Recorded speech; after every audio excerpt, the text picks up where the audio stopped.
मैं कुछ आपके साथ बिंदु रखना चाहूँगा और उसके साथ साथ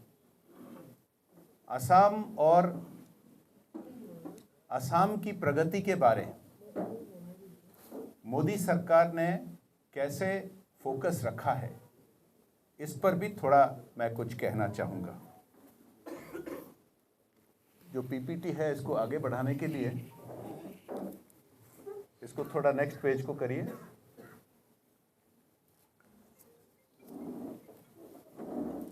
पीपीटी हमारे कुछ 15-17 पेजेस के हैं, मैं आपको दिखाऊंगा। वैसे तो बहुत सारा डेटा है हमारा, मैं अगर बैठूंगा यहाँ लगभग 58-60 पेजेस का डेटा मैं आपके साथ शेयर कर सकता हूँ, लेकिन मैं ऐसा नहीं करूँगा। मैं थोड़ा ओवरऑल आपको बताऊँगा और उसके बाद ये जो पीपीटी 10-15 पेजेस में कुछ हाइलाइट्स मैं आपको दिखाना चाहूँगा। पहले मैं ये कहना चाहूँगा कि हमारे यशस्वी प्रधानमंत्री आदरणीय नरेंद्र मोदी डांगोरिया के नेतृत्व में भारत में जो बदलाव आया है, ये पूरे दुनिया में इसकी प्रशंसा हो रही है। आप सब जानते हैं इसके बारे, आप कुछ आंकड़े जानते हैं, जैसे कि पिछले कई सालों से लगभग 6-7 साल से भारत की अर्थव्यवस्था जो इकोनॉमी जीडीपी है वो पूरे दुनिया में सबसे फास्टेस्ट ग्रोइंग है। और इस दौरान हम धीरे धीरे एक ऐतिहासिक मोड़ ले रहे हैं।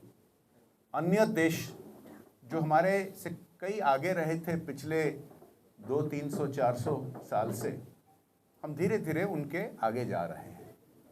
कुछ 2-3 साल पहले हम यूके से आगे चले गए। वो ऐतिहासिक रहा क्योंकि यूके ने हमारे देश पर राज किया कई शताब्दी तक।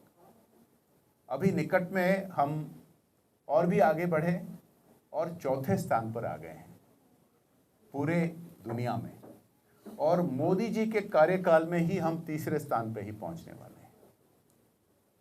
ये बहुत ही बड़ी बात है। इसका लोग कभी कभी पूछते हैं कि इसका क्या फर्क पड़ता है। भारत का अर्थव्यवस्था जब इतने तेजी से आगे बढ़ता है, फर्क क्या पड़ता है? फर्क बहुत पड़ता है। मैं सबसे बड़ा जो आंकड़ा है, तथ्य है, आप जानते हैं 25 करोड़ लोगों, भारतीय ने 25 करोड़ गरीबी रेखा से ऊपर आ पाए हैं इस दौरान, मोदी सरकार के दौरान, पिछले 11-12 साल में। ये कोई छोटी बात नहीं है। 25 करोड़ यानी कि 250 मिलियन पीपल गरीबी रेखा से ऊपर आ पाए। ऐसे बहुत सारे विभिन्न प्रकार के आंकड़े हैं। अगर आप देखेंगे हमारे ऑटोमोबाइल इंडस्ट्री अभी तीसरे स्थान पे पहुंच चुका है और विभिन्न देशों को हमारे कार, जीप, मोटरसाइकिल, ट्रक वगैरह एक्सपोर्ट होता है।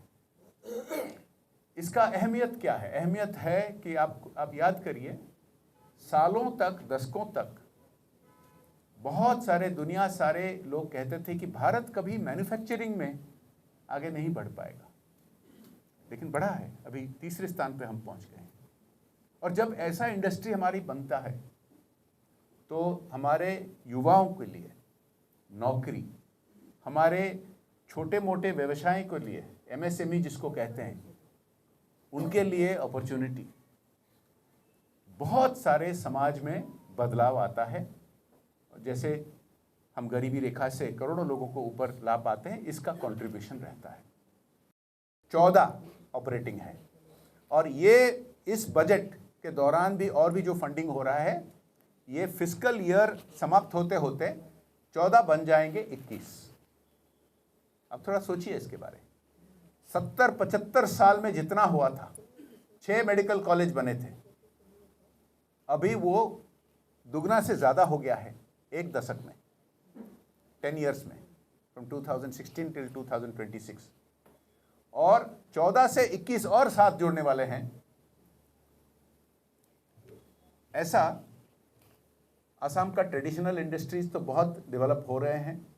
अब जिस तरह का फार्मिंग सेक्टर पर टेक्नोलॉजी और पॉलिसी चेंज लाया गया है, असम के टी इंडस्ट्री के लिए भी इस बजट में उस तरह का जिक्र किया गया है और उसका भी आप बेनिफिट आने वाले दिनों में आप देखोगे। लेकिन ये केवल ट्रेडिशनल इंडस्ट्री के बारे नहीं है। मुझे बहुत खुशी लगा कि एक बहुत ही बड़ा हाई टेक इंडस्ट्री असम में आ रहा है, जो सेमीकंडक्टर इंडस्ट्री यहाँ बगल में, नौगांव के बगल में ही है। मेरे ख्याल में वो 27,000 करोड़ का प्रोजेक्ट है, 27,000 करोड़ का प्रोजेक्ट। ये मोदी सरकार के पॉलिसीज़ के वजह से और असम सरकार के मेहनत के वजह से ऐसे प्रोजेक्ट आ रहे हैं। असम के जो युवा हैं उनके लिए बहुत कुछ ऐसे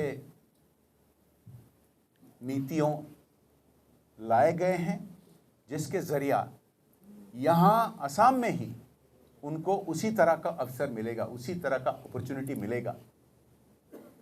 अच्छे नौकरी के लिए सरकार के तरफ से बहुत बड़े संख्या में नौकरियाँ दिलाए गए हैं, लेकिन उसके साथ साथ ऐसे हाईटेक इंडस्ट्री, ट्रेडिशनल इंडस्ट्री का पुनर्गठन, ऐसे बहुत सारे कदम लिए जा रहे हैं जो विभिन्न प्रकार के नौकरी, विभिन्न प्रकार के बिजनेस अपॉर्चुनिटी हमारे नौजवानों को, हमारे युवाओं को, युवतियों को मिलने वाले हैं। मैं एक दो उदाहरण दूंगा।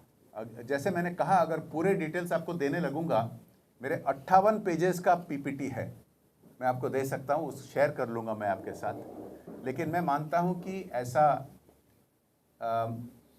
मीडिया प्रेस कॉन्फ्रेंस, मीडिया वार्ता के समय प्रमुख इश्यूज़ पर मैं आपको हाईलाइट करना चाहिए। एक उदाहरण आप देखिए, महिलाओं के लिए आदरणीय प्रधानमंत्री शुरू से बहुत ही फोकस रखे हैं और सोशल कॉजेस से लेकर बेटी बचाओ बेटी पढ़ाओ से लेकर बर्थ रेशियो में जो परिवर्तन आ रहा है बहुत सारे प्रदेशों में, और हमारे औरतें के लिए, महिलाओं के लिए, बहनों के लिए, माताओं के लिए विभिन्न प्रकार के जो स्कीम्स लाए जा रहे हैं। लखपति दीदी की जो टारगेट है, अभी बहुत बड़ी संख्या में असम में भी बहुत सारे लाखों संख्या में हमारे माताएं ने, बहनों, वो सेल्फ सफिशिएंट बन रहे, आत्मनिर्भर बन रहे, वो लखपति खुद बन चुके हैं, अपने परिवार का देखभाल कर पा रहे हैं। ऐसे जो युवती हैं हमारे, कई बार उनको नौकरी करने में किसी विभिन्न प्रकार का डिफ़िकल्टीज होते हैं, कठिनाई होते हैं। एक इसको थ्रस्ट देने के लिए एक बहुत बड़ा योजना घोषित किया गया है। ऐसे चीज़ें ट्रेडिशनली जब बजट अनाउंस होते थे तो इस पर फोकस नहीं होता था। मैं लेकिन आपको निवेदन करूंगा कि असम के बहनों के लिए इसका जो प्रभाव पड़ेगा ज़रूर आप आपके दर्शकों के पास, आपके रीडर्स के पास ज़रूर पहुंचाए। जो देश भर हर ज़िला में एक महिलाओं के लिए हॉस्टल बनेगा। इसी तरह पॉलिसी लेकर एशिया में बहुत सारे देश लाखों करोड़ों संख्या में महिलाओं के लिए अपॉर्चुनिटीज़ क्रिएट किए हैं। महिलाओं के लिए जो दिक्कत होता है, कभी घर से बाहर जाके कहीं अन्य जगह पे जाके काम करने में, आमदनी के लिए, ये एक सोशल ट्रांसफॉर्मेशन बहुत बड़ा टाइप का। असम के जो 35 ज़िले हैं, 35 ऐसे हॉस्टल बनेंगे जहां महिलाओं के लिए अपॉर्चुनिटी मिलेगा कि जो नौकरियां जो मिलते हैं वो उसको ले पाएंगे, वो काम कर पाएंगे। नहीं तो कभी कभी वो ऑफ़र होने से भी, अपॉर्चुनिटी होने से भी कभी कर नहीं पाते थे। मैं एक और उदाहरण आपको देना चाहूँगा। उदाहरण ऐसे बहुत सारे हैं। टेक इंडस्ट्री में हमारे यहाँ भी, असम में भी कई सारे युवा हैं जो इंटरेस्टेड हैं, जो गेमिंग में इंटरेस्टेड हैं, जो एनिमेशन में इंटरेस्टेड हैं, वो ग्राफिक्स सीखे हैं या ऐसे कुछ काम किए हैं। अपॉर्चुनिटी तो होता रहता है क्योंकि इंडिया एक स्टार्टअप इकोनॉमी में 3rd लार्जेस्ट बन गया है पूरे पृथ्वी में। अपॉर्चुनिटी बहुत आते हैं, लेकिन टारगेटेड फोकस बजट में रख के ऐसा अपॉर्चुनिटीज़ क्रिएट करने के लिए इस बजट में मैं बधाई दूंगा आदरणीय वित्त मंत्री निर्मला सीतारामन जी को कि हमारे यशस्वी प्रधानमंत्री नरेंद्र मोदी जी के नेतृत्व में ये शुरू किए हैं।